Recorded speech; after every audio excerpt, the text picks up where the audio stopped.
muchísimas gracias por acompañarnos en este nuevo día, que para nosotros es un día de doble especialidad.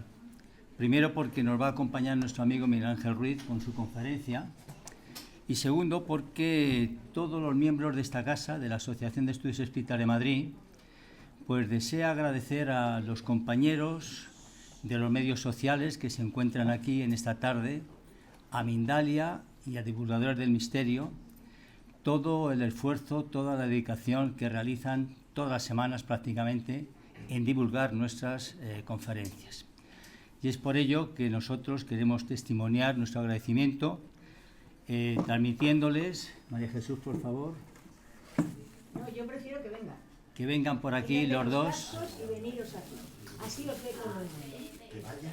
Sí, sí, aquí. Bueno, pues tú, María Jesús. Sí, lo mismo, ven aquí. Bueno. ¿Por qué tiene que...? Tú también, Tony, ven aquí. Tony. Y los dos. Aquí.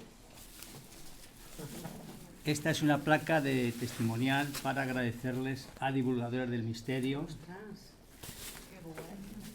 y a Mindalia todo el apoyo que a esta casa nos realizan a lo largo del tiempo, y que la verdad es que no tenemos palabras suficientes para agradecerles tanta dedicación, tanto tiempo y tanto cariño. Muchísimas gracias a vosotros.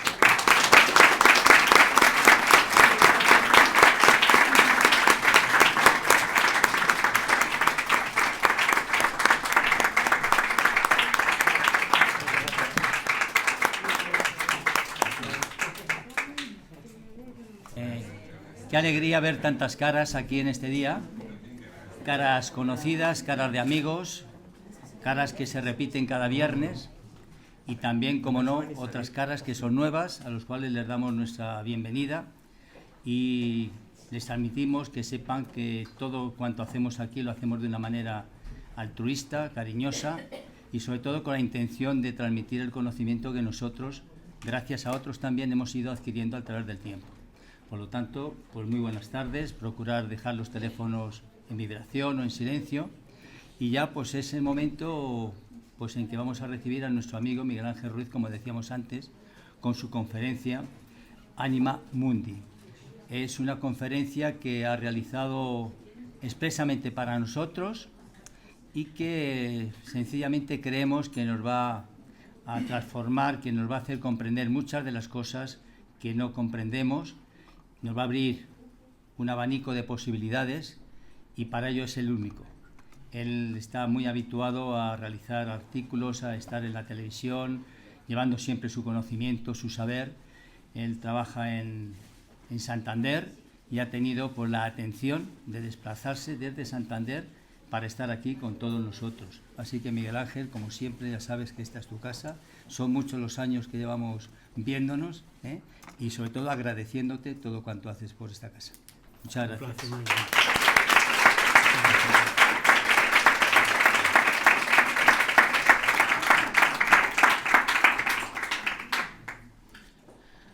Bueno, pues empezar agradeciendo, ¿no? La verdad que creo que fue en 2012 la primera vez que tuve el honor de ser invitado a dar una conferencia en esta casa, y después de 7 años que habéis demostrado tener una paciencia importante, pues la verdad que sí, que me siento aquí como en casa. Entonces quiero agradecer a Juan Miguel y a María Jesús que me hayan invitado, y por supuesto pues también yo me uno a ese homenaje muy necesario a Divulgadores del Misterio, a mis grandes amigos MJ y Fede, y también a Mindalia, que pues están siempre aquí, ¿no? Al pie del cañón. Muchas de las cosas que hacemos, y sobre todo gente como yo, que un poco se mueve por toda España dando conferencias, pues la verdad que contar con el apoyo de ellos, que nos ayuda muchísimo en la visibilidad, y bueno, aunque tenga un poco más de alcance esto que hacemos, para nosotros tiene mucha importancia, y sobre todo vosotros, que venís a estar un rato aquí oyendo no sabéis qué, que eso es, yo creo, por lo que yo creo que os hace más dignos de mi aplauso honesto. Y cuando digo que vais a venir a oír no sabéis qué, es porque hasta cierto punto, cuando yo empecé a trabajar en esto, tampoco lo sabía, ¿no? Os voy a invitar que hagamos todos juntos un viaje por un concepto que es, vamos a decir que es muy famoso dentro de lo que es la la tradición mágica, e incluso la filosofía perenne. Y es un concepto que, por un lado, yo creo que está como muy, muy conocido, ¿no? Anima mundi, el alma del mundo, un concepto platónico incluso, pero que yo creo que lo que he tratado de hacer es un acercamiento a este concepto, primero un poco con una perspectiva histórica, pero luego una perspectiva mucho más moderna y científica, de lo que he tratado de poner de una manera a lo largo del tiempo y sobre todo sistemática, de todos los intentos que ha tenido la humanidad de acercarse, no digo tocar, porque a veces es tremendamente difícil, pero de acercarse lo más posible a ese concepto tan esquivo que es saber si el planeta como ente total tiene un alma. Es un concepto bastante difícil porque, por un lado, el alma ya se esquiva para la ciencia, pero además hay otro paso, ¿no? Que es saltar a esa teoría de Gaia, a ese punto global, a ese punto, digamos, que une a toda la humanidad de si el alma es difícil, imaginaros, de alguna manera, asir, ¿no? Ese punto de conciencia más o menos colectiva que podría tener un planeta. Nos vamos a meter en elementos pues bastante difíciles en algunos casos, pero creo que puede merecer la pena, así que os invito a que me acompañéis. Bueno, ¿teníais una idea más o menos vaga o precisa de este concepto? ¿Lo habíais oído hablar a alguien antes? Sí.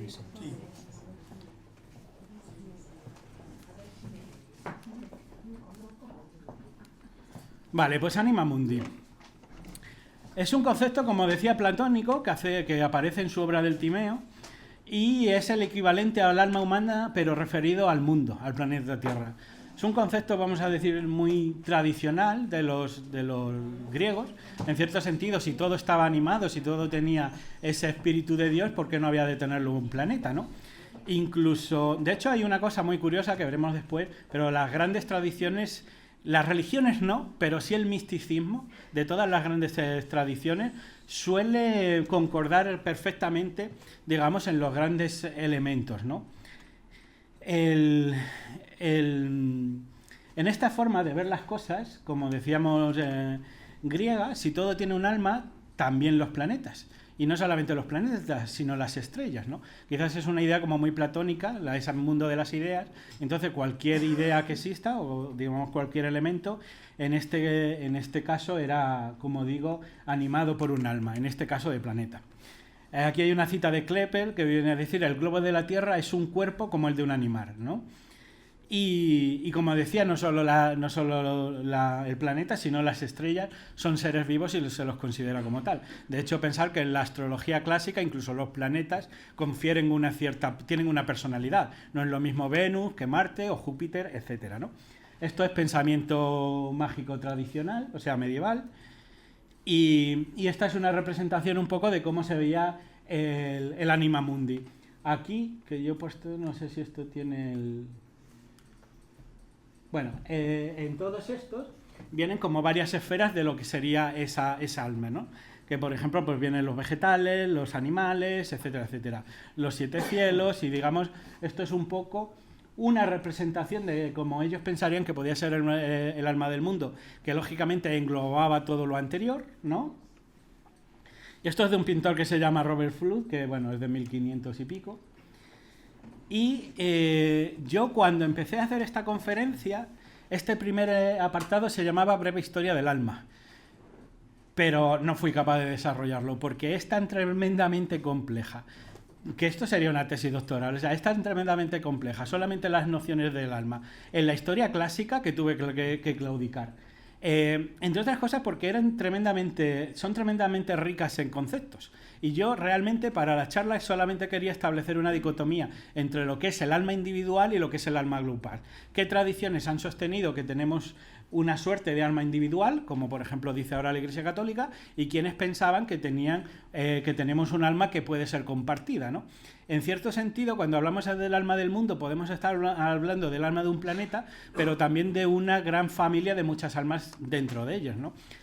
Solamente con el tema de los egipcios tenían como, si no he contado mal, como 2 especies de cuerpos físicos y de en torno a 6-7 tipos diferentes de alma, que por ejemplo también son compartidas en en la tradición cabalística, que por ejemplo hay una parte que es la Yehidá, que es el alma pero con una conexión divina. Hay otra parte que es un alma que, digamos, tiene una cierta resemblanza con el cuerpo, lo que podríamos hablar como del doble astral. Hay un alma en la que, por ejemplo, los egipcios hablan de que es donde se guarda la personalidad, etcétera, etcétera. Entonces, realmente era tan complejo para contar lo que yo quería hoy, hacer, digamos, vamos a decir, abordar de una manera más o menos sólida y sistemática las nociones de almas solamente en el mundo antiguo, que he preferido dejarlo un poco, precisamente contaros eso. Para la cábala, curioso, para la cábala judía hay 5 niveles de almas, y bueno, y básicamente, en cierto sentido, eso es un poco lo que os quería decir, ¿no?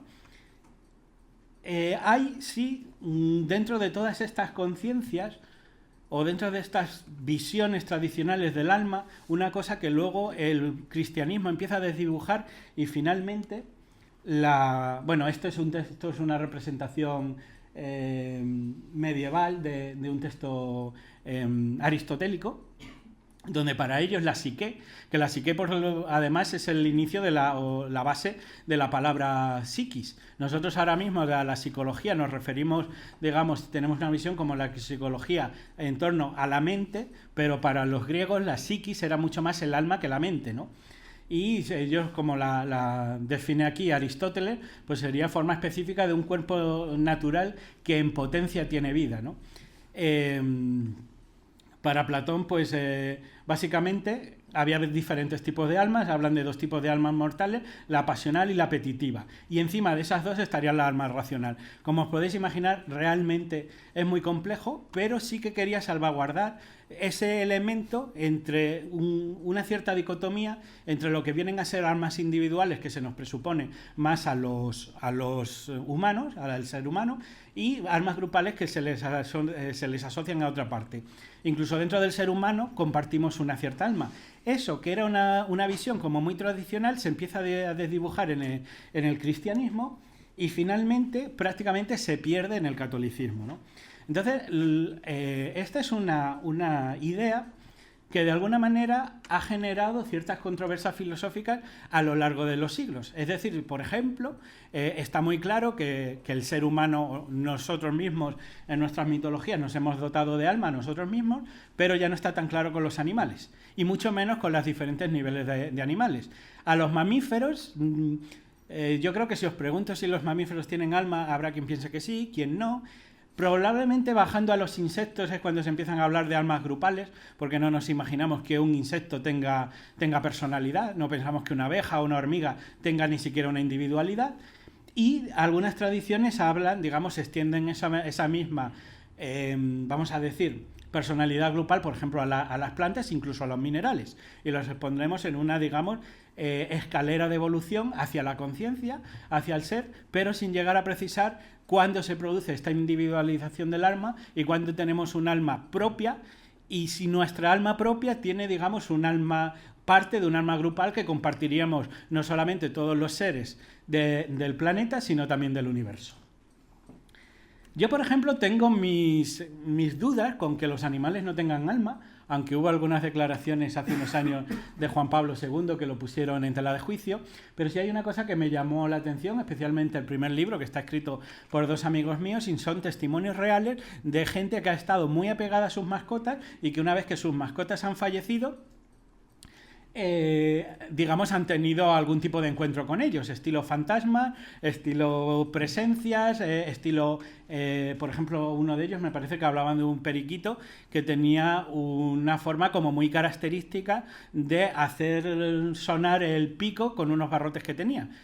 Cuando murió el periquito, uno de los testimonios, y me consta que es real, además tengo el audio y lo contaba en un programa de radio, mucho tiempo después del periquito de estar muerto, los dueños seguían oyendo ese ruido. De hecho, en cierto modo, había un paralelismo muy grande entre los que son vamos a decir, esos encuentros con el más allá, ¿no? Con esos seres queridos que a veces fallecen, y con las mascotas, porque básicamente venían a decir el mismo mensaje: estoy bien, ¿no?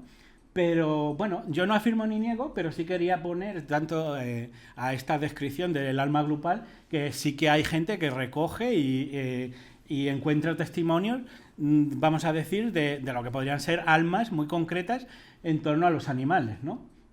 Yo no es que esté diciendo mi opinión, simplemente voy recogiendo testimonios de muchos tipos. En la mitología tenemos también otro elemento muy importante, además esto lo cuenta Paracelso en su obra Filosofía Oculta, y básicamente en lo que es la visión tradicional, especialmente de esos seres que llamamos los elementales, pero también las hadas, los duendes, etcétera, que la tradición no les otorga un alma única, les otorga un alma grupal, como si de alguna manera entre todos ellos pudieran compartir conocimiento. Eso es un tema muy importante que luego la ciencia va a tratar de abordar, si podemos acceder a campos de conocimiento colectivo simplemente por pertenecer a la misma especie, y de alguna manera serían también criaturas que tienen menos capacidad de, vamos a decir, de aprendizaje espiritual, en el sentido de tener una experiencia personal propia, ¿no? Entonces, bueno, evidentemente no podemos saber o yo no puedo saber si los duendes tienen alma individual o no, pero sí que os cuento que la tradición y la mitología se lo niega. Y lo cual a mí es un tema que me parece un tanto curioso, ¿no? Y llegando un poco a lo que hablábamos, que quizás esto lo mantengo porque yo creo que al final la idea de la Iglesia Católica, por el poder hegemónico en el mundo, por la dominación cultural que ha realizado, es una institución que ha marcado mucho, ¿no?, la visión que miles de millones de personas en el mundo tienen del alma. Y la Iglesia no tiene contradicción. La Iglesia dice que el hombre tiene una sola alma y esa alma es individual, que es creada por Dios en el momento de la concepción. O sea, ahí prácticamente están destruyendo cualquier tipo de noción de la reencarnación, del aprendizaje en sucesivas vidas. Que el alma no pertenece a la sustancia divina, y esto es muy importante porque prácticamente todas las tradiciones niegan eso, como una parte de nosotros es el mismo Dios, con lo cual a nivel, vamos a decir, doctrinal, el alma o la Iglesia Católica se desvía bastante de lo que eran las tradiciones mágicas y de filosofía perenne. Y luego tenemos aquí un par de afirmaciones, curiosamente, de Juan Pablo II, que eran un poco, y además esto, la segunda de ellas, ¿no?, que dicen que los animales poseen un soplo vital recibido de Dios, no lo llama alma, pero bueno, es un soplo, hay algo de tal, y que dicen que los animales poseen un alma y los seres humanos deben amarlos y sentirse solidarios con nuestros hermanos mayores. Esto lo dijo Juan Pablo II en 1990, y en toda la cristiandad se armó un gran revuelo. Simplemente la idea de que los animales pudieran compartir un alma. Creo que ahora mismo, pues prácticamente 30 años después, la idea ha cambiado. Yo creo que la gente ahora aceptaría eso bastante mejor. Hablábamos, ahora nos vamos a ir, cambiamos de tiempo, cambiamos de época. Este señor que veis aquí, le conoceréis, Rupert Sheldrake, tiene 76 años, es una persona muy famosa. Es un científico, pero se dedicó gran parte de su actividad al tema de la parapsicología. Y él él generó una teoría que tenía mucho que ver con esa, vamos a decir, con esa alma grupal que hemos contado de los duendes. Él los llama, son campos mórficos o campos morfogenéticos. Y lo que explicaría era, bueno, él lo llama evolución simultánea de la misma función adaptativa en poblaciones biológicas discontiguas. Este viene a decir que si yo, por ejemplo, soy un gato y desarrollo una nueva actividad o una nueva habilidad porque a lo mejor me enseña mi amo, otros gatos de cerca de mí y de todo el planeta automáticamente van a tener más facilidad en aprender esa nueva habilidad que si un gato nunca lo hubiera hecho.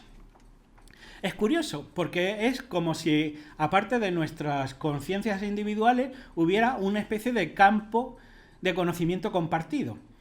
Esta teoría generó muchísimas controversias, gran parte de la comunidad científica no la acepta, entre otro tipo de cosas, porque es muy difícil de falsarla, es decir, es muy difícil de establecer que eso efectivamente obedece a esas causas y no a otras. Rupert Sheldrake, incluso si no estáis de acuerdo con nada de lo que dice, es una persona apasionante. Es de esos científicos que no tienen absolutamente ningún tipo de pudor, vamos a decir, ortodoxo a la hora de enfrentarse a los problemas, y a través de esta teoría y también de la telepatía, él ha tratado de indagar en muchos fenómenos que yo creo que son bastante conocidos. Seguro que os ha pasado alguna vez que estáis normal en casa y de pronto como que una persona os viene a la mente y unos instantes después os llama por teléfono. Esto podrían ser el tema de los campos mórficos. Es decir, ellos están buscando un modelo que, digamos, explique la telepatía, y no solamente la telepatía individual, sino grupal. Otros ejemplos podrían ser una cosa que ha pasado varias veces en la historia de la ciencia, y es que un premio Nobel o dos premios Nobel obtienen el mismo resultado casi a la vez. Eso que parece, digamos, una posibilidad casi en contra o sea, estadísticamente es muy improbable que alguien logre un gran resultado que va a llegar a ser premio Nobel, y que en ese instante, en la otra parte del mundo, una persona que tiene la misma línea de desarrollo casi a la vez alcancen eso. De hecho, hay premios Nobel compartidos en ese sentido. Y todo esto, en cierto modo, esta es su gran obra, La resonancia mórfica, y como digo, es una persona que realmente ha hecho un antes y un después en el tema de la ciencia, incluso cuando, como digo, mucha gente no está de acuerdo con él. Entonces, él lo que dice, bueno, como decíamos, que cuanto más individuos aprendan una característica, más fácil va a ser para los demás compartirla. Aquí hay un tema que seguro que habéis oído todos, casi me atrevo a apostar a una cena, que todos habéis oído hablar de una historia donde había unos monos que aprendieron a lavar un tipo de patata que estaba en una isla, y que cuando esos primeros monos lograron eso, casi automáticamente, en cuestión de unos días, semanas, otros monos de otras islas alejadas, sin que hubieran tenido ningún tipo de contacto previo, aprendieron esa misma habilidad. ¿Lo habíais oído eso alguien? Vale, pues eso no es cierto. No es cierto. A ver, sí, hay que decir, yo vengo aquí a contar lo que es cierto, lo que sabemos. Yo no estoy negando el tema de los campos mórficos, y hay mucho tipo de ese tema, pero este que llamamos el efecto del centésimo mono, en realidad fue un bulo que se originó en 1975 por un sudafricano. Lo que estaban contando era la historia de un estudio llevado a cabo en unos macacos en la isla de Cochima en 1952. Durante mucho tiempo, bueno, hablaban de lavar batatas y tal, y durante mucho tiempo esta historia se dio por cierta, hasta que se indagó en ella y se demostró que realmente no es, ¿no? Entonces, quiero que tengamos esto claro, porque yo creo que para avanzar también es importante separar el trigo de la paja. Una cosa es la teoría más o menos científica del tema de los campos mórficos, que es una línea de investigación apasionante y que da sus resultados, y de hecho en tema de parapsicología y de telepatía se han logrado resultados muy convincentes, pero la historia del mono número 100 es falsa, y yo creo que es importante que avancemos en ese sentido. Lo cual no significa que no haya otros elementos mucho más curiosos. Yo creo que este tema le debéis de conocer todos, que es el proyecto de conciencia global, y este es uno de los intentos más serios de la humanidad por tratar de abarcar lo que se podía llamar una conciencia global. Esto es un estudio de la Universidad de Princeton, en Estados Unidos, iniciado en 1998, y es un estudio en el que colaboraron muchas universidades de todo el mundo durante muchos años. De hecho, el proyecto aún sigue. Se concibió en 1979 y trata de probar si existe una especie de conciencia colectiva planetaria que de alguna manera se estremece, de alguna manera se asusta o se alegra a lo largo de los transcursos de las cosas que están pensando. Claro, desde la parte científica, tratar de llegar a algún tipo de asidero, vamos a decir, empírico del alma es tremendamente difícil. Hasta que dieron con esto. Esto que tenemos ahí, ese aparatito, es un generador de unos y ceros. Eso es como si constantemente cientos de personas en todo el mundo estuvieran tirando una moneda al aire. Cuando vosotros tiráis una moneda al aire repetidamente, como hay un 50% de posibilidades, se entiende que con el tiempo pues habrá un 50% de caras y un 50% de cruces. Y cuanto más veces tires la moneda, digamos, más tenderá a esa ecuanimidad, 50-50. Entonces lo que hicieron fue conectar muchos ordenadores a lo largo de todo el planeta que estaban constantemente generando unos y ceros. Una idea que puede parecer estrambótica. Lo que vemos aquí, digamos en esta curva de Gauss, que es con lo de la probabilidad 100, esa que tenemos ahí, lo que está diciendo es que la mayoría de las veces vamos a obtener 50 y 50. ¿Qué pasa si nos vamos a un extremo o a otro? Que vamos a empezar a hablar de una rareza estadística. Si yo tiro una moneda al aire 100 veces, y puede pasar que salgan 20 veces cara y 80 veces cruz, pero evidentemente eso es una distorsión de las probabilidades. Y lo que empezaron a estudiar es la distorsión de las probabilidades en todo el mundo y si esos ordenadores funcionaban todos a la vez. Hasta el punto, bueno, esto sería una gráfica de miles de esos ordenadores generando una cosa, y aquí se llegó a un resultado. Bueno, esto es en el mapa del mundo, cada punto amarillo ese que veis es un generador, es un ordenador conectado a la red del proyecto Conciencial Global. Ves que, por ejemplo, hay muchos en Europa, Estados Unidos, África está menos cubierta y algunos en Asia, pero todos están constantemente sincronizados, generando unos y ceros, digamos, como en una secuencia infinita. ¿Qué pasó? Que empezaron a encontrar desviaciones imposibles de las probabilidades, pero que además ocurrían en momentos concretos. Lo que tenemos aquí era una especie de muestreo en el cual se obtiene un pico terriblemente alto en lo que fueron los ataques del 11S.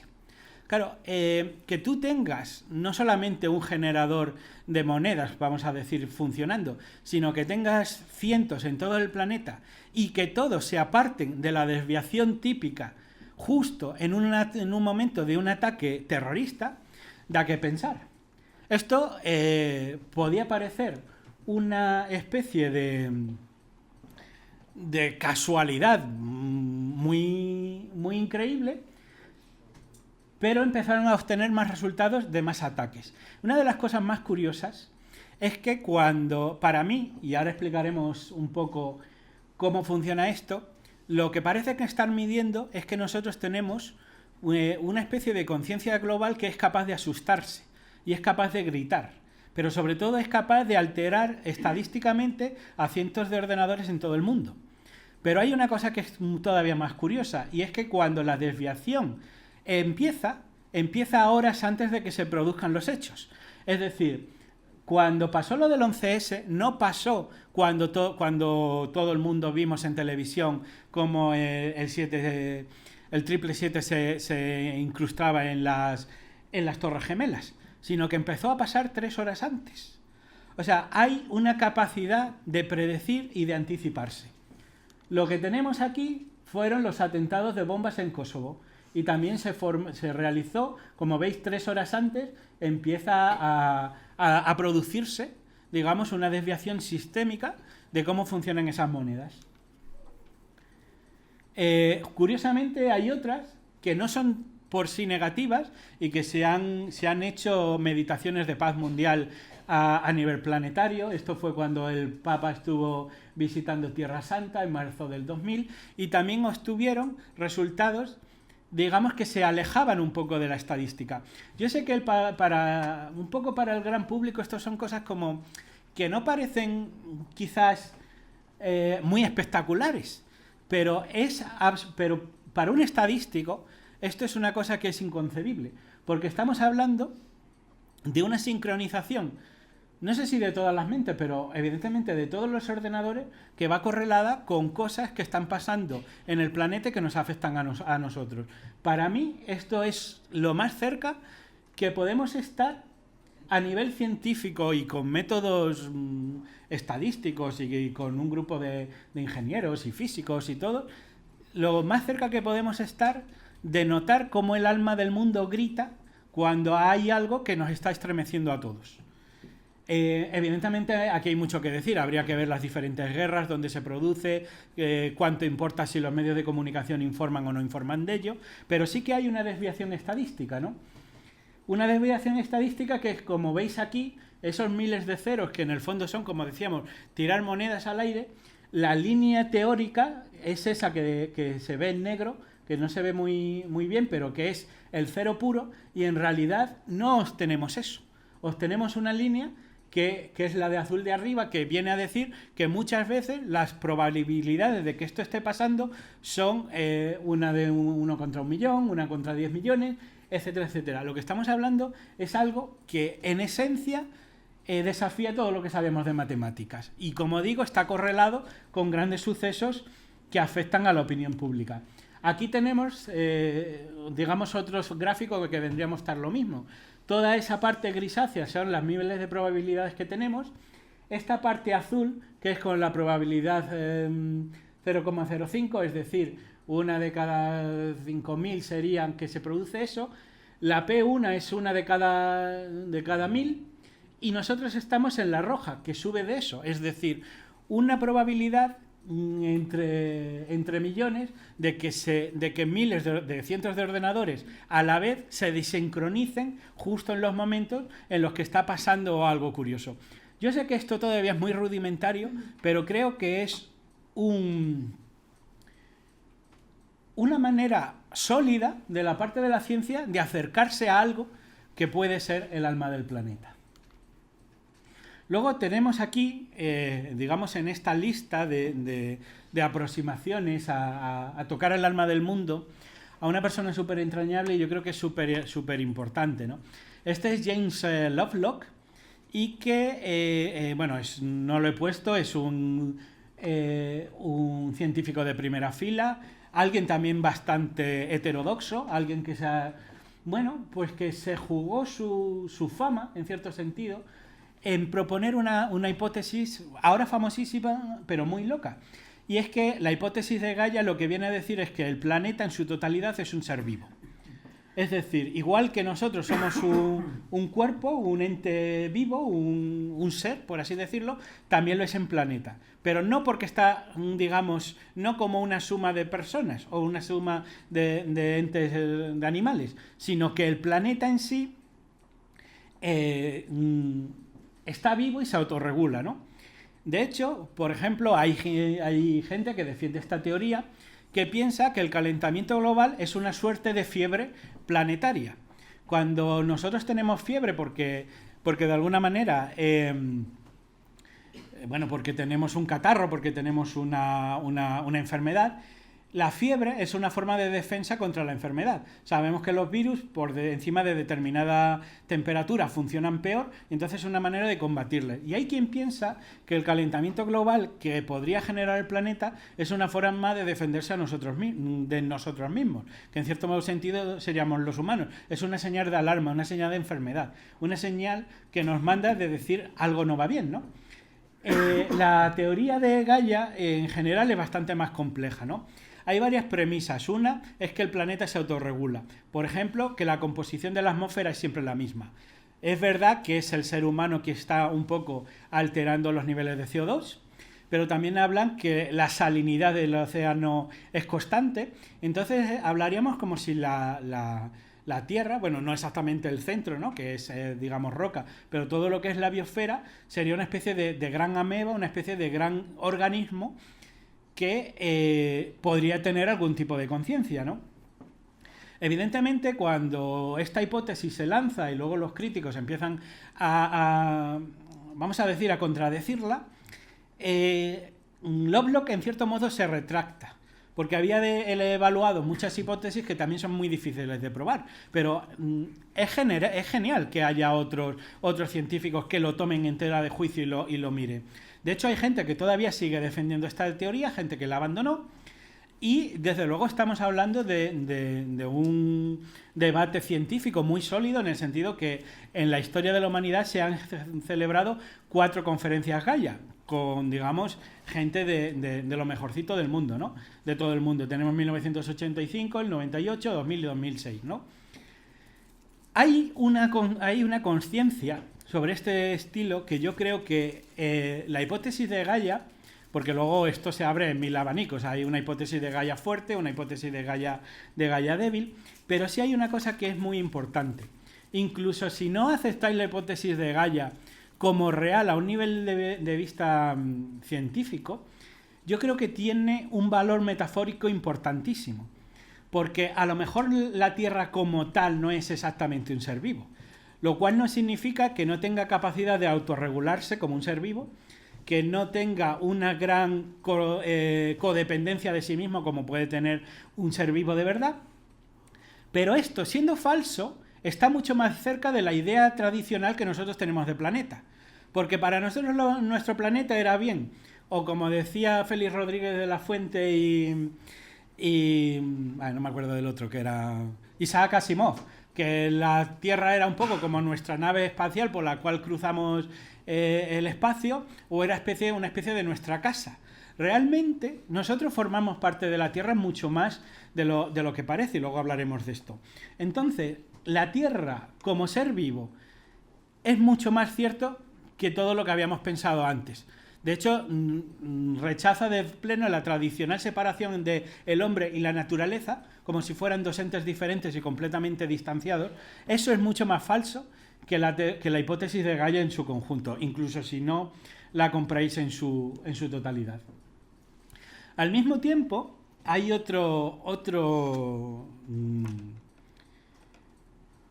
gran frente científico, que ahora viene desde la mano de la psicología, y es lo que se llama la psicología transpersonal. Es una psicología que nace en los años 60 porque se detectó de alguna manera la necesidad en los círculos de psicólogos de detectar lo que se llamó una psicología humanista. Pensar que hasta entonces la psicología era muy patologizante, es decir, ¿os acordáis de Freud? Freud de que hablaba del trastorno, de lo reprimido, era todo como muy orientado a la enfermedad, a lo que va mal, a lo que nosotros no, a lo simbólico, a lo que se llama freudiano, es decir, aquello que está reprimido y nos afecta en nuestra vida y no sabemos lo que es. Y hubo un cierto movimiento de gente que se rebeló y decir, bueno, ¿y qué pasa con la psicología del hombre sano? Necesitamos algo más integral, algo que no solamente sea el lado malo. ¿Qué pasa con la psicología del hombre feliz y con sus potencialidades? Y entonces en esto vino primero a salir una psicología humanista, más en estilo psicología positiva, que luego se ha hecho súper famosa, y también una psicología transpersonal.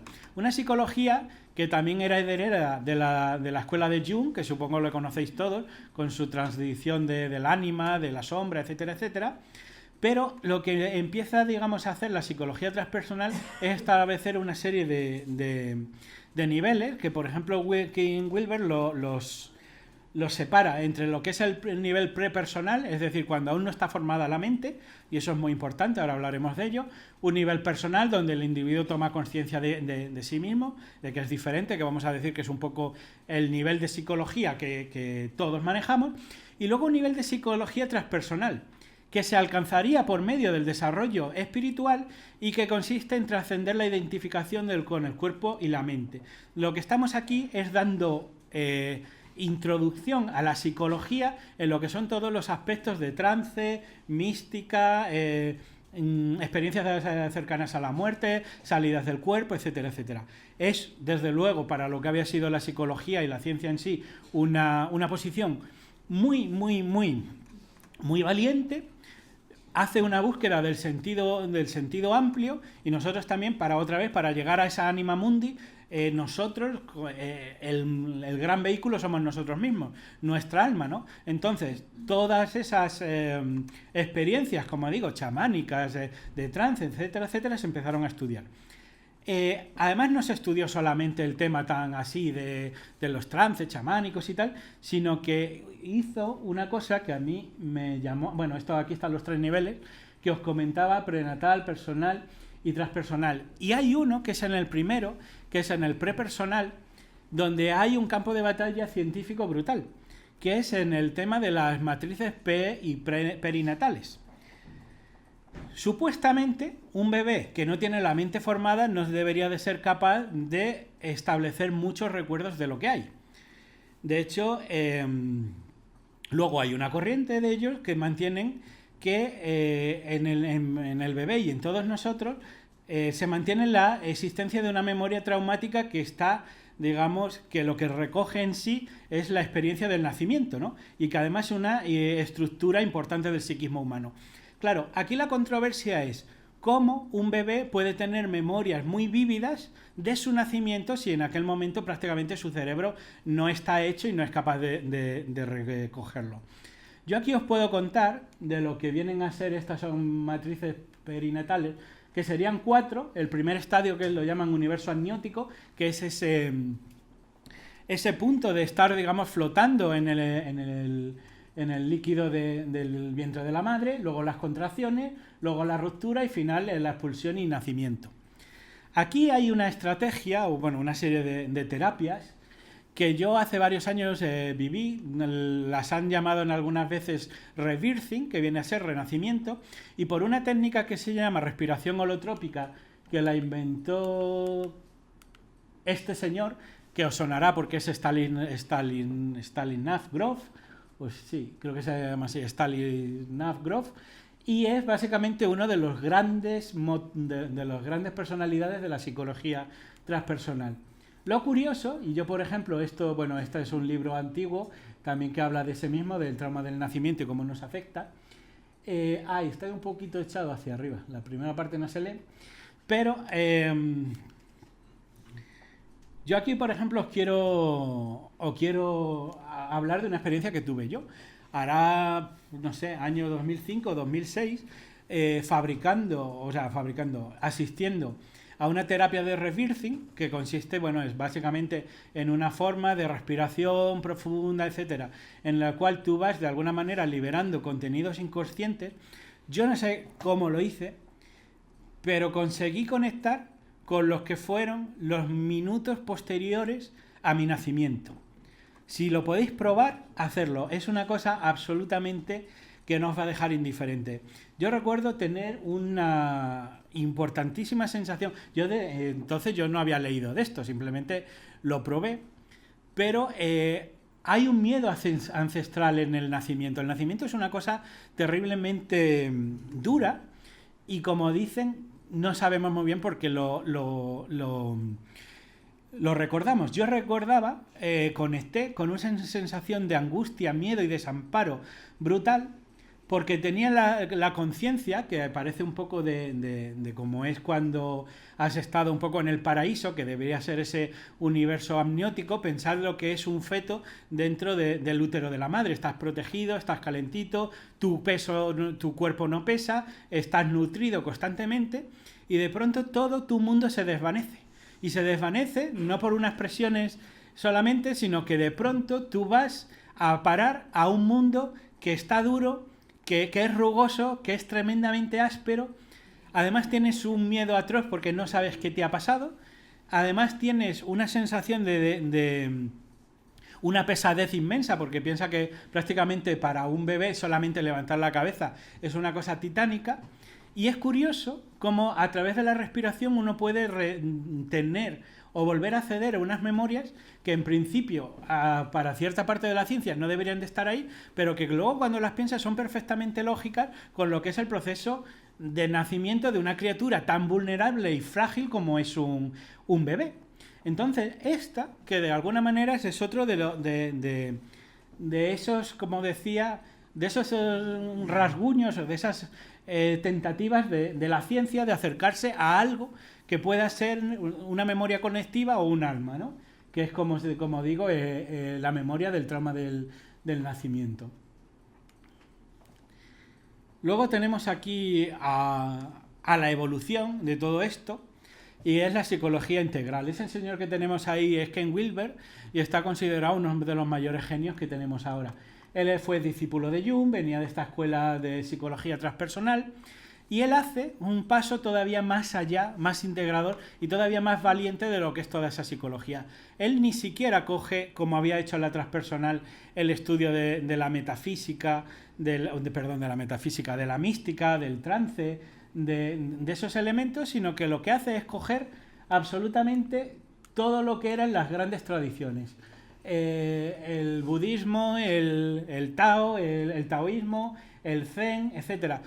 Lo que se llama la filosofía perenne, ese conocimiento que curiosamente en lo que viene a ser mística y religiones comparadas, las religiones son terriblemente, vamos a decir, variadas a lo largo del mundo, pero lo que es la tradición mística es prácticamente un solo lenguaje. De hecho, ahora mismo la gente que estudia esto pasa, por ejemplo, de lo que es la doctrina del silencio en el cristianismo a lo que es la práctica también meditativa en el Zen, como el que pasa del inglés al francés, porque hay una correspondencia casi directa en lo que son todas las experiencias místicas en estas grandes tradiciones. Hasta el punto que este señor lo que ha hecho, digamos, es desarrollar lo que vendría a ser una teoría de campo unificado de la conciencia. Es decir, ha tratado de establecer un modelo donde encajan absolutamente todas las percepciones que nosotros tenemos de la mística, de la trascendencia, de todo lo que de alguna manera sería esa unión con lo divino, esa trascender nuestra identidad y nuestro cuerpo, que además es, como es por otro lado, una tradición milenaria, ¿no? Tenemos aquí, bueno, de lo que es una representación un poco de ese conocimiento prohibido, ¿no?, medieval. Como digo, todos estos elementos cogidos. Esto es un trabajo titánico, de vidas pero sobre todo tremendamente valiente. Además es un trabajo que empezó quizás mucho antes, ¿no? Y que es una cosa muy curiosa.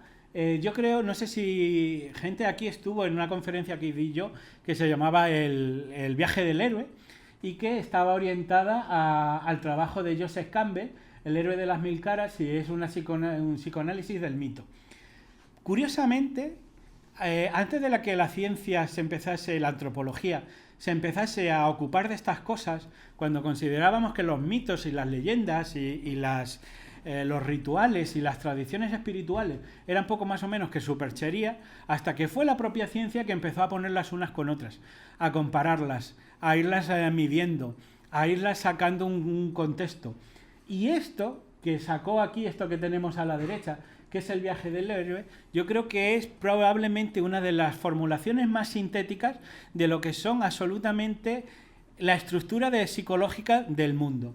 Estas 12 etapas, que serían muy largas para contarlas ahora, porque solamente la conferencia estuvo una vez hora y media hablando de cada una de ellas, sí que os quiero decir que es una estructura que comparten todas las leyendas del mundo, muchas de las creencias, los sueños, los mitos y otros sistemas de creencias. En el fondo, esto es como si, no sé si Dios, el universo, el infinito, como lo queréis llamar, es la prueba de que a lo largo y ancho del mundo y a lo largo de milenios, esencialmente es la misma estructura la que baja en forma de mito una y otra vez, tratando de estimular al hombre.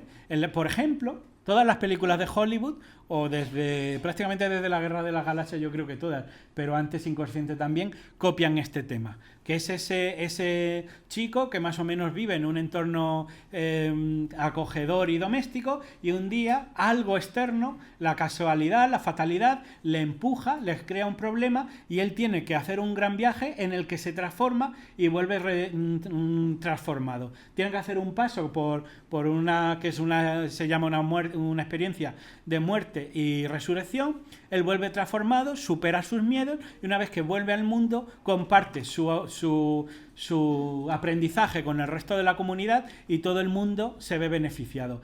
Esta historia tan sencilla es sistemático porque se ha repetido incansablemente en todas las tradiciones y culturas a lo largo del mundo. Incluso muchas veces está presente en los sueños.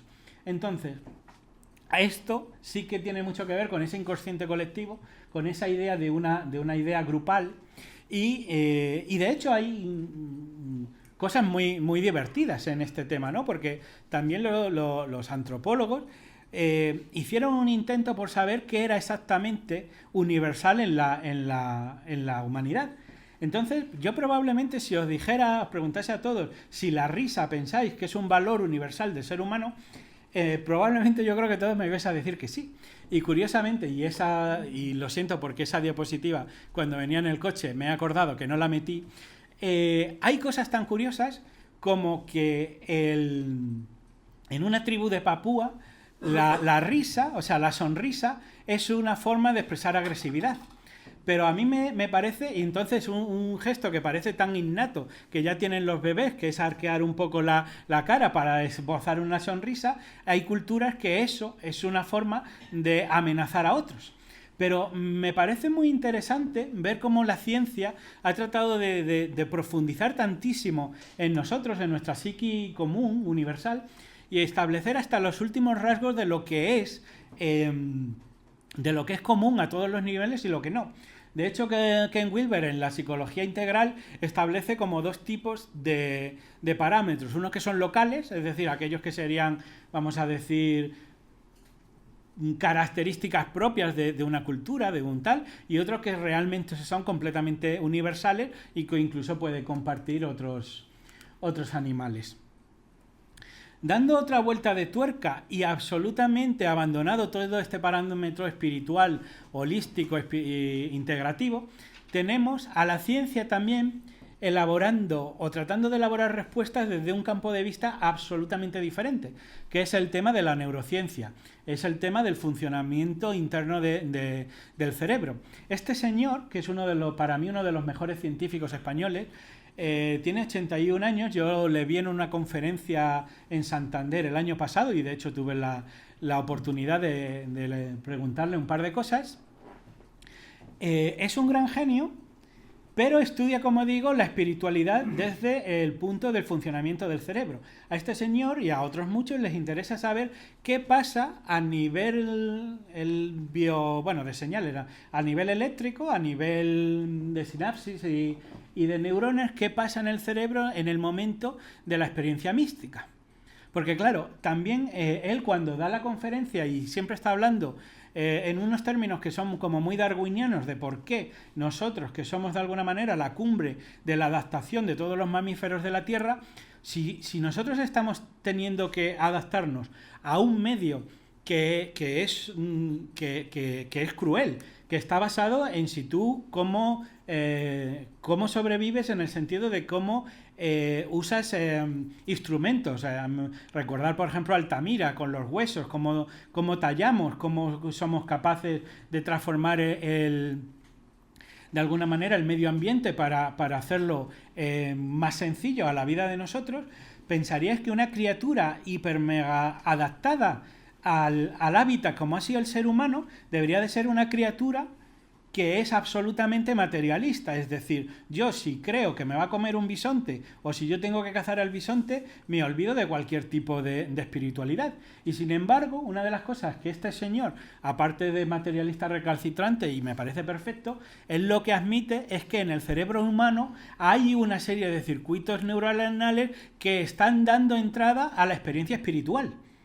De hecho, no lo cuenta solamente de los seres humanos, lo cuenta, por ejemplo, en la conferencia dedicó una gran parte de su tiempo a dedicar a documentar casos de animales que tomaban drogas, de animales que se drogaban y que para lo cual se emborrachaban, etcétera, etcétera, y que tenían también, digamos, como ha sido tradicionalmente en las drogas de poder, etcétera, etcétera, esa apertura a otros campos de conocimiento.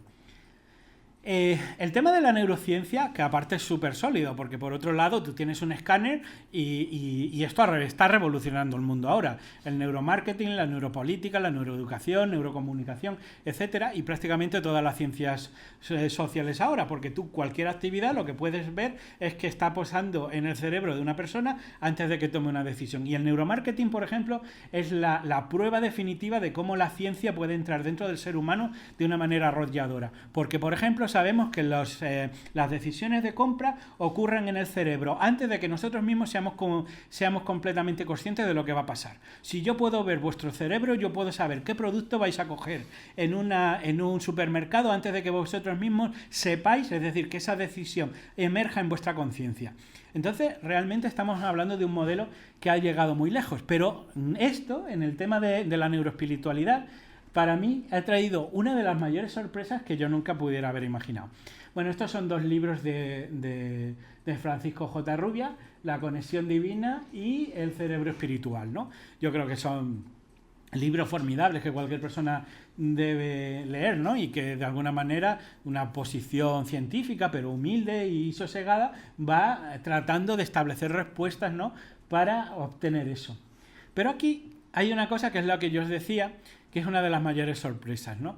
Es un investigador del Hospital Universitario de Ginebra, que se llama Olaf Blanke, y que en una ocasión se puso a estimular un elemento que se llama gyrus angular derecho. Es una región que hace bastantes funciones, la veis aquí, como si fuera un poco por la parte de atrás, aquí, y que además de elaborar algunas percepciones corporales y algunas funciones biológicas, también afecta al equilibrio físico y algunas funciones del lenguaje. Lo que descubrieron para mí fue absolutamente apasionante. Y es que consiguieron simplemente estimulando con el electrodo detrás de la oreja que la persona que sufría el estímulo tuviera una experiencia fuera del cuerpo. Y además era matemática, te ponían la estimulación detrás de la oreja, estimulando ahí, y las personas se veían fuera de su cuerpo. Es decir, ese tipo de cosas que siempre hemos asociado a las experiencias de desdoblamiento astral, experiencias cercanas a la muerte, etcétera, etcétera, puede ser provocado en el laboratorio simplemente estimulando una zona cerebral. Yo realmente no sé qué sentido tiene eso. Ni siquiera sé por qué unos mamíferos tienen un cerebro que al ser estimulado se puede replicar una experiencia fuera del cuerpo. Ni siquiera digo que las experiencias del cuerpo no puedan ser ciertas. Podrían deberse a un mero, digamos, efecto del cerebro, pero también pueden ser reales. Pues lo curioso es una cosa, un animal como nosotros, que digamos en lo que puede ser nuestra vida física, es esa unión indivisible entre el espíritu y nuestro cuerpo, y luego un día descubrimos que es tan sencillo como estimular una pequeña parte para que tú te veas fuera del cuerpo. Pero no es que tú te veas fuera del cuerpo y tengas una experiencia como tal. Es que si iban moviendo los electrodos, tu cuerpo tú le ibas viendo un poco más a la izquierda, un poco más a la derecha. O sea, había, digamos, una correlación entre dónde te estimulo yo y dónde ves tu cuerpo proyectado. O sea, es como casi hackear el cerebro humano. Entonces, son este tipo de resultados que yo creo que producen tal estupor de lo complejos que somos, de las capacidades que tenemos, y de muchas veces, cómo podemos llegar a resultados que no esperábamos. De hecho, de lo que se estaba trabajando, también era una especie de casco, que le llamaban el casco de la experiencia mística, y era un casco que está tratando de estimular las mismas regiones que se activarían de manera, digamos, autónoma en lo que puede ser un trance místico, ¿no? Entonces, bueno, es que a mí me parece fascinante que haya gente estudiando este tipo de cosas, ¿no? Y en cierto modo, para ir acabando, sí quería hacer algunas reflexiones de lo que ha sido un poco la historia en el sentido de alma, ¿no? Porque hablábamos antes que quizás la visión total que hemos tenido siempre, especialmente en la Iglesia Católica, es esa idea de que el hombre es un alma individual, pero que está fuera de la creación, en cierto sentido. Eso lo cuenta la Biblia ya prácticamente en el Génesis. Y yo creo que esto obedece a uno de los mayores actos de vanidad intelectual y espiritual que hemos cometido siempre, y es considerarnos fuera de la creación. Esto es absolutamente mentira. Lo curioso, ya sea que creáis en lo espiritual o lo abordéis solamente de una manera cultural y sociológica, lo cierto es que las ideas crean sociedades. Y una de las cosas que nosotros, uno de los productos directamente derivables de no creernos partes de la naturaleza, es que hemos hecho con ella lo que nos ha dado la gana, porque nunca nos hemos sentido pertenecientes a ella, siempre la hemos considerado, como pone en el Génesis, un regalo de Dios que por tanto puedo hacer con él lo que yo quiera. Yo creo que el modelo de la derecha, que es más integrativo, pero es que creo que es más correcto. Entonces lo que yo quería hacer son algunas reflexiones de si durante siglos y milenios hemos tenido una religión que nos decía que nuestra alma es únicamente individual y que por otro lado nosotros no somos parte de la naturaleza, sino que estamos separados de ellas y esa ha creado una especie de comportamiento a lo largo y ancho del mundo, especialmente por las religiones del libro. ¿Qué pasaría si empezáramos a contemplar al anima mundi, es decir, al mundo como ser vivo, en una construcción, yo no voy a decir religiosa, de un estilo de culto, vamos a decir, controlado, como pueda ser la Iglesia Católica, pero sí al menos en una especie de espiritualidad? Yo creo que si empezáramos a cambiar el chip y consideráramos todo el planeta como una única conciencia, yo creo que empezarían a cambiar cosas. En el fondo, aquí lo que hay yo creo, por parte de la humanidad en general, un desconocimiento muy grande de lo que significa un sistema. La parte de abajo, bueno, la parte de arriba que no se ve demasiado bien, es una especie de bosque donde todo está absolutamente enmarañado. Esto dice, esto es un bosque, y lo de abajo, que solamente es una colección de pinos, dice, y esto es lo que quieren que creamos que es un bosque. Entender la diferencia entre estas dos unidades es absolutamente indispensable para entender un poco de lo que estamos hablando de Gaia, porque no somos una colección de individuos, no es la colectividad y la suma de todos esos lo que hace el bosque. El bosque es un ecosistema, el bosque es una autorregulación no de muchos individuos, sino de cómo se comportan entre unos y otros. Y eso sí es un ecosistema, eso sí es un sistema vivo, incluso si no estamos muy de acuerdo, ¿no? Entonces, aquí solamente hay que ver un poco cuáles son las consecuencias de habernos considerado parte externa de la naturaleza. Es decir, que hemos arrasado absolutamente con todo. Yo creo que, bueno, aquí hay una cosa muy curiosa, ¿no? Cuando hablamos de ecosistema, de Gaia como un sistema, evidentemente hay una correlación de lo que son las cadenas tróficas. ¿Qué animales se comen a qué animales? Y esto es un fino equilibrio, igual que cualquier cuerpo humano que consiga mantenerse en vida. Aquí hubo una curiosidad que yo quería mostraros cómo era el ser humano en las cadenas tróficas. Y cuando he estado buscando en Google me he llevado una sorpresa mayúscula, porque dije, bueno, cadena trófica, me salieron muchas fotos de este estilo con correlaciones de si el buitre y la lechuza se comía el insecto o se comía el ratón, etcétera, etcétera. Y yo estaba buscando una foto concreta y era una foto que relacionara al ser humano dentro de las cadenas tróficas de los animales. No encontré ninguna. Ninguna. Abrir cualquier libro de biología y mirar cadenas tróficas y el ser humano no aparece en ninguna. Estamos absolutamente fuera de este contexto, ¿no? Aquí hablamos de las plantas, herbívoros, depredadores primarios, depredadores secundarios, bla, bla, bla, bla, pero el ser humano no aparece por ningún lado. Lo más que he logrado contener es esto, ¿no? Que viene a ser que dice que los seres humanos cazan animales adultos de otras especies en una proporción 14 veces superior al total del resto de los depredadores. Cuando tú haces una cadena trófica tratando de establecer un ecosistema y sacas al ser humano de ella, estás sacando al mayor depredador de todos. Con lo cual es imposible que nosotros aterricemos ni siquiera mínimamente sobre como una comprensión holística de lo que pasa en nuestro planeta si sacas al ser humano, ¿no? Esto en el fondo es lo que pasa y bueno, el antropocentrismo que tenemos y la realidad.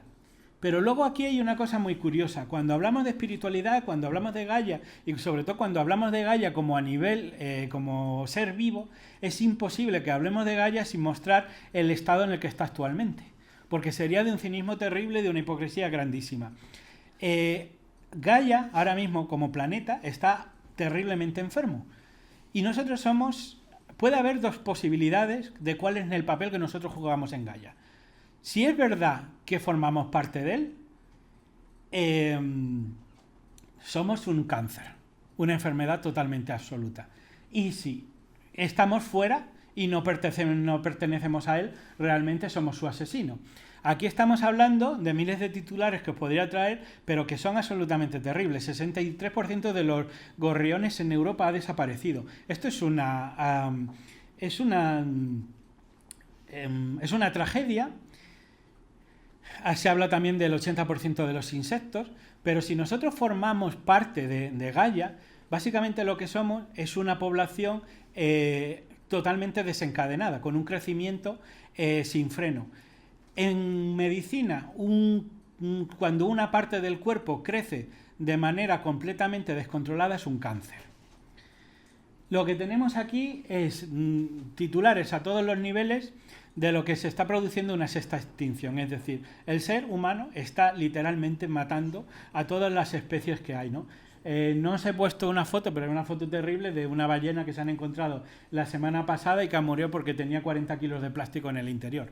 El estado del plástico en los mares, etcétera, etcétera. No podemos hablar de espiritualidad y ser holísticos sin empezar a mirar que realmente el estado de Gaia como ser vivo es terriblemente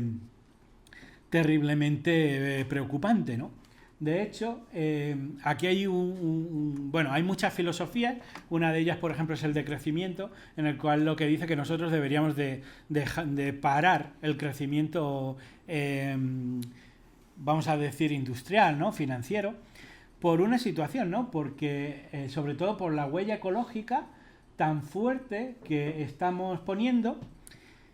Entre otras cosas porque tal como funciona el sistema financiero, a las economías las obligan constantemente a que esté creciendo. Para que todo vaya bien tienes que crecer a un 3, un 4, un 5% para que, digamos, los ahorros de los inversionistas tengan sentido. Pero claro, si tú en España hoy has producido 1 millón de coches y tienes que crecer a un 3%, significa que al año que viene vas a tener un 3% más.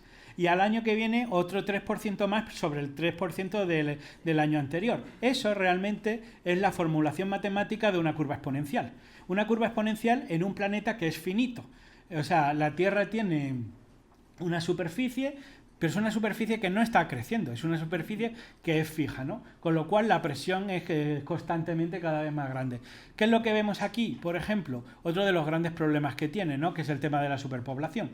Pero, ¿cómo le decimos nosotros en Europa que hemos, digamos, alcanzado un determinado techo de bienestar y de riqueza? Decirle a China, a la India, a Brasil y a toda África que yo creo que ya es el momento de empezar a decrecer, que no pueden tener el estilo de vida americano y europeo, y además porque las tesis de despoblación son increíbles. Es decir, solamente un país como Nigeria casi tiene tanta población como la mitad de Europa, ¿no? Entonces estamos ahora mismo un poco a las puertas de lo que pudiera ser un gran problema ecológico en ese sentido, pero yo creo que hay muchas maneras, ¿no?, de repensar el mundo. Uno de ellos, por ejemplo, puede ser la termoeconomía.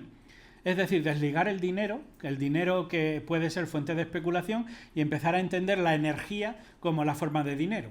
Os pongo un ejemplo. Aquí en Madrid, en muchas tiendas, tú puedes comprar una papaya, pero resulta que es una fruta tropical. Esa fruta cruza medio mundo. Eso, a niveles de energía, no tiene ningún sentido que lo hagamos. Es mucho CO2, es mucho dinero en barcos, es mucho dinero en un gasto solamente para que un europeo se tome un helado de papaya. Realmente yo creo que podemos prescindir de eso. El problema no es tanto tener la papaya aquí, sino un sistema que está absolutamente viciado, porque el sistema de dinero también lo está.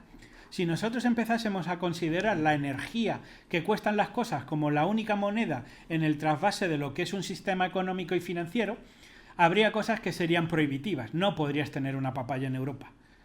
Y yo creo que eso, en el fondo, es lo que tiene sentido. Hay muchas maneras de repensar el mundo. Y para acabar, quiero quedarme con lo que hablábamos al principio, de que, aquí hay un tema. En esta misma idea que estaba haciendo de cómo repensar un poco el mundo y la espiritualidad para tener una idea más social, más global, etcétera, etcétera, sí quería llamar la atención sobre un concepto también muy religioso, que es el concepto de la salvación. Es decir, si nosotros, volvemos otra vez al catolicismo, nos portamos bien y creemos en Dios, por ejemplo aquí, que Jesús, el que come mi carne y bebe mi sangre, tendrá vida eterna y yo lo resucitaré el último día. Si os dais cuenta, la salvación es individual. en esencia, eso, que parece una tontería, también tiene un efecto muy importante y ha tenido un efecto muy importante sobre la cultura.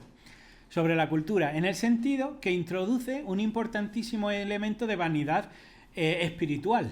Yo, que soy un buen cristiano, voy a ir al cielo, pero vosotros, que sois unos pecadores, vais a ir al infierno.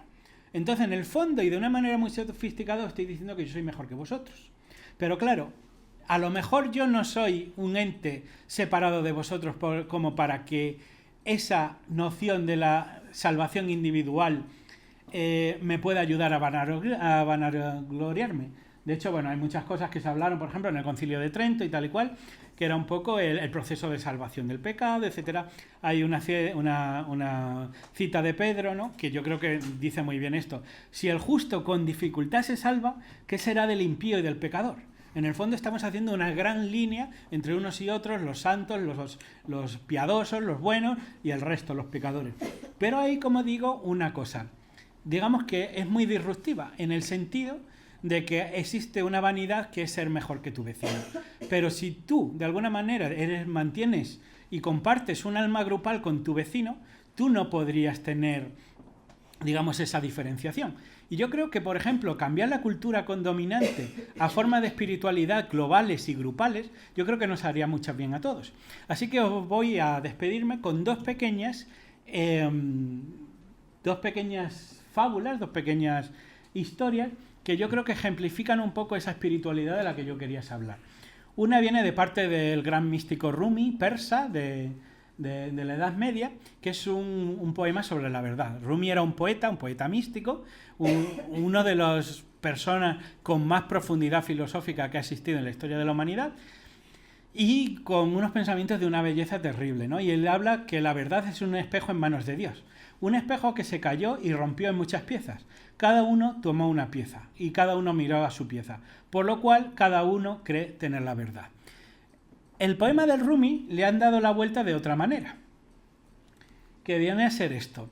Dice, la verdad es un espejo roto en 1000 pedazos, en el que cada uno tiene un trocito, lo cual viene a decir, que yo creo que es la versión más bonita, que Dios escondió la verdad en 1000 pedazos en todos los corazones. Quien quiera encontrar la verdad ha de buscarla en los corazones de los demás. Es decir, cuando otra noción muy así de los ascendidos, de yo tengo la luz, yo veo las revelaciones de Dios, aquí hay una cosa, tú ves tu propia luz, pero si quieres ir juntando más trozos de la verdad, tienes que recorrer el camino hacia el otro, porque Dios escondió un trozo de verdad en cada uno. Eso es lo que te acerca al otro y no te aleja de él. Yo creo que este tipo de metáforas este tipo de formas de entender la espiritualidad producirían no una sociedad tan individualista y quizás egoísta como la nuestra, sino mucho más allá. Si tú de verdad eres consciente que tu propio desarrollo individual pasa por tu prójimo, por el de al lado, yo creo que es otra sociedad el producto de comportarse así. De hecho, no es que estas cosas sean nuevas, ni mucho menos, ni me las haya inventado yo. En Cábala, lo que es el Adat Kadmon, es decir, Adán primordial, vendría a ser como que toda la humanidad tiene una sola alma. Y la salvación no es individual, es grupal. O sea, toda la humanidad se salva en un grupo o se condena en grupo. Pero no te salvas tú y tu enemigo se pierde. Y de hecho, eso está muy cerca de ser lo que pueda pasar en el planeta si nosotros no conseguimos cuidar el hábitat. O morimos todos o nos salvamos todos. En ese sentido, de ligar el destino de toda la humanidad a como si fuera un solo hombre, yo creo que es quizás una de las enseñanzas espirituales más valiosas que podríamos sacar en un momento histórico como el que estamos viviendo. Muchas gracias.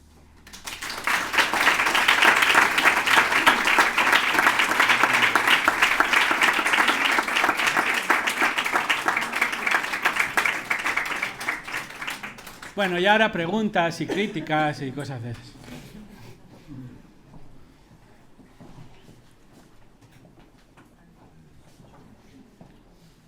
Preguntas que queréis hacer, uno de vosotros, levante la mano, por favor. Está todo tan claro que fíjate. Nada, pues. Una cosilla. Es que fuera no sé. No, yo tengo un amigo que resume lo último que has dicho tú, que es militar, y me decían que hacían una especie de competiciones entre grupos, entre ellos, y entonces lo que primaba, lo que ganaban puntos, era que llegara el grupo completo. No que llegara uno del primero, no, sino que si cuanto más llegaban del equipo que tenían formado, eso era lo importante, que llegaran todos. Y Claro. por eso digo el cooperativismo y muchas cosas que nos pueden ayudar, no el individualismo. Claro, aparte yo creo que ahora mismo hay muchísima ingeniería social para enfrentar a la gente, ¿no? Si tú en vez de sentirte de los demás te das cuenta que la salvación, pero bueno, la salvación o no solamente eso, sino la economía de un país, que no lo destrocemos o mantener un hábitat y tal, pasa porque tú te reconcilies con tu prójimo, con tu enemigo, para juntos tomar una decisión propia. Yo creo que eso es lo que te acerca al otro y lo que te resta vanidad, porque tienes que entenderte con el otro, ¿no? Yo creo que ahora mismo, evidentemente, si hay un mensaje ecológico que se puede obtener ahora mismo en la historia, es que solamente se vence desde el consenso. Guerras llevamos toda la vida teniendo y, bueno, ya sabéis. Sí, mira, ese tema de la neurobiología, en que se estudia la actividad cerebral durante los momentos del trance místico, es que esa actividad se genera, esa actividad, digamos, esa extraactividad, se genera cuando la persona está teniendo el trance místico, o el trance místico provoca esa extraactividad en el cerebro. ¿Qué es consecuencia y qué causa de qué? Exactamente. Bueno, pues es que realmente a lo mejor hay causas que son circulares, quiero decir. Por un lado, Sí. o sea, cuando se produce un trance místico, nosotros somos capaces de entender, o sea, somos capaces de ver que hay una actividad cerebral y hay determinada actividad en determinadas partes del cerebro. Pero bueno, igual que cuando hablas, escuchas o tocas el piano. Entonces nos interesa esa. Lo que no sabían qué pasaba era cuando se excitaba eso. Entonces, un poco se ha visto y parece que el cerebro puede ser una máquina como de dos direcciones. No significa que cuando tú tienes una experiencia mística tú solo es porque alguien te haya activado ahí, aunque pase. Pero sí que cuando tú activas ahí estás de alguna manera induciendo ese trance. O por lo menos haciendo que lo sientas. Sí, sí. Muy bien. Gracias. ¿Uno más? Vamos a ver, referente a lo de las agujas aquí atrás. Sí, electrodos. Sí. ¿Se sale fuera del cuerpo sin las agujas? Probablemente, sí, claro. Bien. Referente a lo del planeta, ¿se salva o nos morimos todos? Eso no lo sé O yo. se salva o no te salva. Yo creo que va con la involución. Que va con la involución, La claro. evolución del ser humano, la espiritualidad, se salvarán quienes se tengan que salvar. Porque el planeta lo que hace, que como es un ser vivo y tiene alma, el planeta se encarga de esparcir a los que no les interesa. En una palabra, en todos los países estos que está habiendo catástrofes sin cuento, se van muchísimos miles de personas, ¿no? Hombre, los desastres ecológicos no suelen ser muy... Normalmente son bastante democráticos, se llevan a todo el mundo por delante, aunque si algunos se Claro, salven. claro. Lo que pasa es que algunos se salvarán allí cuando lleguen y hagan su papel de espiritualidad. Depende de la evolución que lleve el ser, así pasarán. ¿Pasarán o no pasarán? Eso yo no me atrevo ni a afirmarlo ni a desmentirlo. ¿Uno más? Sí. No sé si he entendido bien de qué iba la conferencia y mientras estabas avanzando estaba intentando hacer una comparación con un cuerpo humano, lo que serías tú, sería yo, con la Tierra, como un ser vivo global. Y te veía a ti como un conjunto de células y de órganos y al mismo tiempo al planeta con todo su ecosistema, sus animales, sus plantas, su aire, su agua, como esas células y esos órganos. Y no sé si es de lo que estabas hablando o lo que intentabas explicarnos de Gaia como ser vivo, que Sí, nosotros exactamente. somos simplemente el ser humano como células que forman Como un parte órgano. de un sistema vivo mucho más grande que nosotros. Esa es la hipótesis de Gaia. Claro, es eso lo que quería decir. Sí, es como, pero de hecho, ¿Qué órganos seríamos? La Proba- conciencia. probablemente la inteligencia. Probablemente. Probablemente. Es que si somos la inteligencia lo llevamos mal, porque estamos si somos acabando cualquier con el otra cuerpo que cosa- nos está dando cobijo. Y si somos cualquier otra cosa, probablemente también. Pero a ver, es que esto que decimos, nosotros, por ejemplo, en el estómago tenemos miles de bacterias que no son parte nuestra. Pero para ellos somos el mundo. Para una bacteria que está en mi intestino, yo soy todo su planeta, soy su mundo, soy su ecosistema, es el sitio donde vive, ¿no? Entonces, ¿cuántos niveles de existencia superpuestas puede haber? No lo sabemos. De hecho, ni siquiera... Es muy difícil que yo, bueno, que lo hago desde la ciencia, desde el racionalismo, llegar a la idea de que un planeta tiene consciencia. Pero, bueno, ¿por qué no? Y, no sé, quiero decir, yo lo que estamos tratando de llegar, sin ningún tipo de prejuicio, pero desde la ciencia, a esa posición en lo que es, como digo, un concepto que es muy inasible, pero que puede ser real, que es que el planeta tenga consciencia como ser vivo completo. Y a lo mejor es mucho más consciente de lo que nosotros pensamos. A lo mejor no es simplemente un gran ser vivo que se autorregula. A lo mejor tiene opinión y es capaz de formularla incluso, pero probablemente nosotros estamos muy lejos de ser capaz de oír esa comunicación. Yo no lo sé. Joder, yo es que prefiero no pensar que somos una célula cancerígena que está acabando con el... Bueno, como a ver, como pero hemos hablado. eso antes o después llegará porque estamos alcanzando unos límites. Y si no nos regulamos nosotros, nos regulará el planeta. Tú eso tenlo claro. O sea, la vida, nosotros lo que está pasando ahora es la sexta extinción, pero que ha habido 5 antes. Y que en tiempos geológicos, 10.000 millones de años, bueno, en ese tiempo saldrán nuevos humanos, nuevas formas. O sea, yo creo que en realidad no es Gaia la que está en juego, es nuestra supervivencia como especie en ese sentido. Nosotros o aprendemos a convivir en armonía en el planeta, o mal lo llevamos. Y porque además es una de las cosas que a mí me llama la atención. Es como vamos a conseguir el viaje a Marte, pues bueno, ya nos iremos a Marte y contaminamos otro planeta. Pero al más de Dios, o sea, ahora mismo no hay otro planeta. Que no hemos llegado a la Luna, o sea, hemos llegado. ¿Y quién nos dice Pero- que no lo contaminamos, lo fastidiamos y nos venimos para acá? Pero si es que ahora mismo ni siquiera se trata de llegar, no es poner la bandera, es hacer habitable un planeta. Sería terraformar Marte. Nosotros estamos destrozando la Tierra a tal velocidad que al tiempo que nosotros mejoramos para ir a Marte, lo máximo que podemos tener en Marte es una plantita, una patata de la NASA y que germine. Y en ese tiempo, entre que nosotros hacemos eso, nos hemos cargado aquello. No hay un planeta B. Y o aprendemos a hacer esto, o sea, por las malas. Y yo creo que eso realmente es una cosa... Y por eso es una de las cosas que a mí me da tanta rabia cuando oigo los programas de misterio y tal. No, porque vamos a llegar a Marte. Que tú no vas a llegar a Marte. A Marte van a llegar primero los colonos, que sean los que soporten unas condiciones tan duras que no quedan otras, y cuando hayan llegado los colonos y lo hayan hecho habitable, los ricos. El 99% de la gente se va a quedar aquí. Un comentario. Una vez leí en un libro que decía que la Tierra era como un ser vivo y que cada 27 millones de años, creo recordar, que emitió un latido como un ser vivo. Decía también que todos los seres tenían un número concreto de latidos y cuando lo consumían, pues morían. Aparte de las enfermedades que pudiera haber y tal.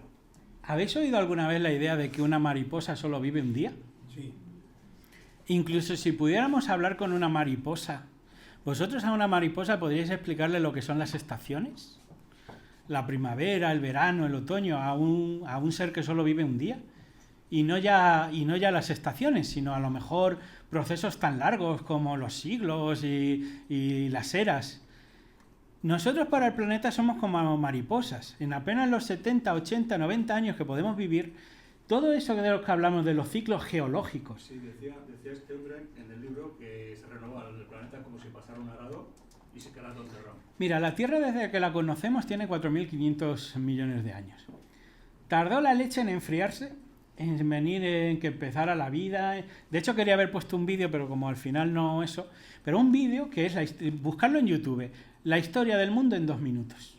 Son pantallazos súper rápidos y desde que es la primera célula, la primera cadena de ADN, cómo se va replicando, el primer protozoo. O sea, nosotros no tenemos ni idea de lo que nos ha costado llegar aquí y de lo poco que valoramos el estar aquí, porque todo se nos ha dado concedido.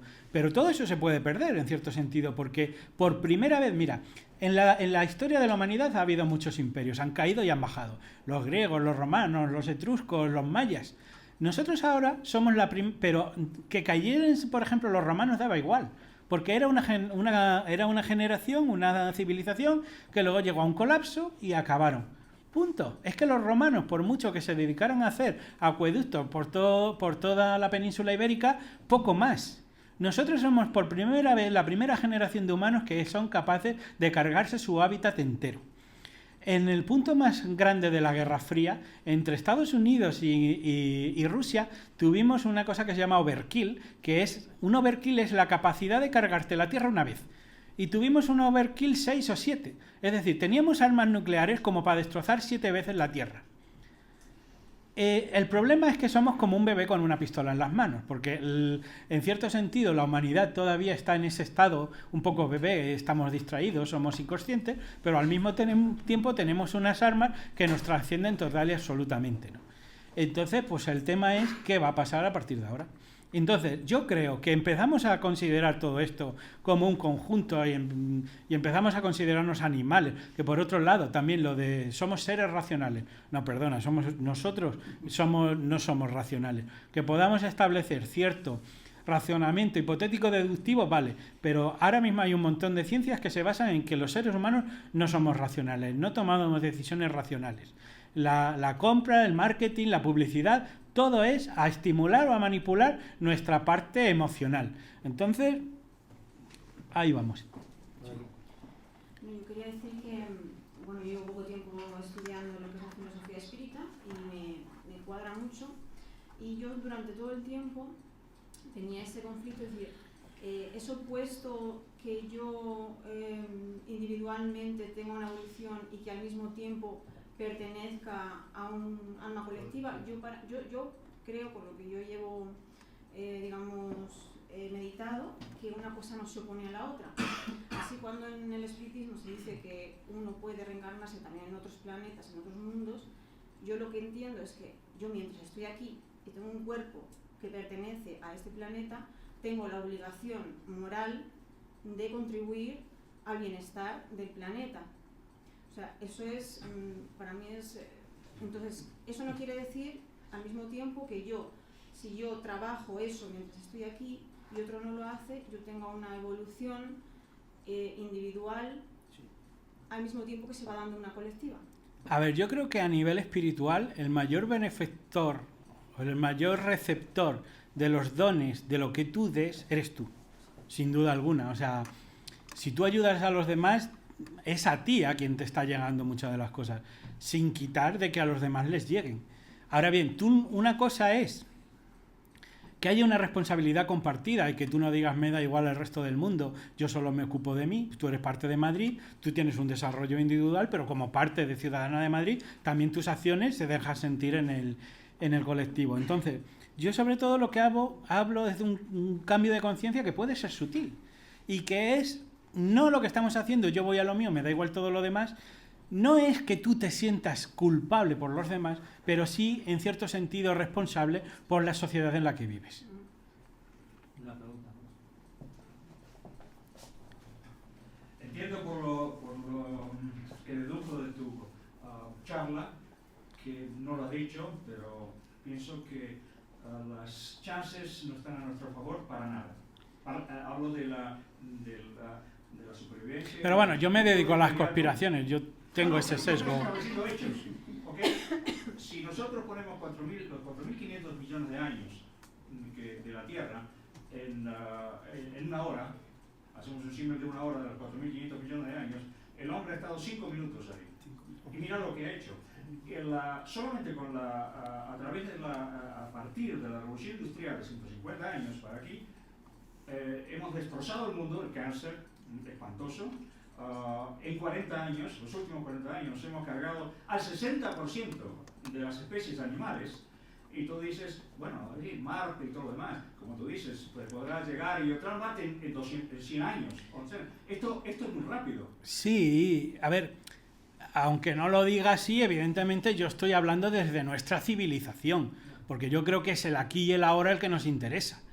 Evidentemente esto a nivel geológico, incluso si mañana tenemos una guerra nuclear y borramos toda la vida y quedan las garrapatas y las cucarachas, en 1000 millones de años, que eso en tiempo geológico no es nada, hay otra civilización completa.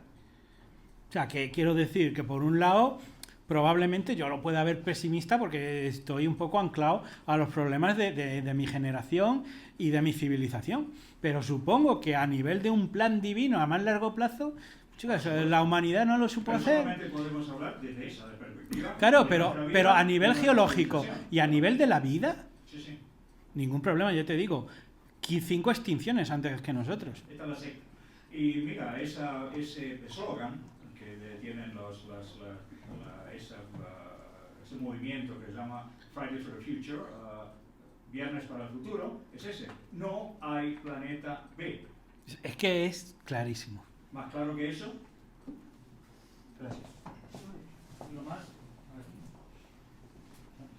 Bueno, pues hemos llegado al final, Miguel Ángel. Pues muchas gracias a todos por vuestra atención.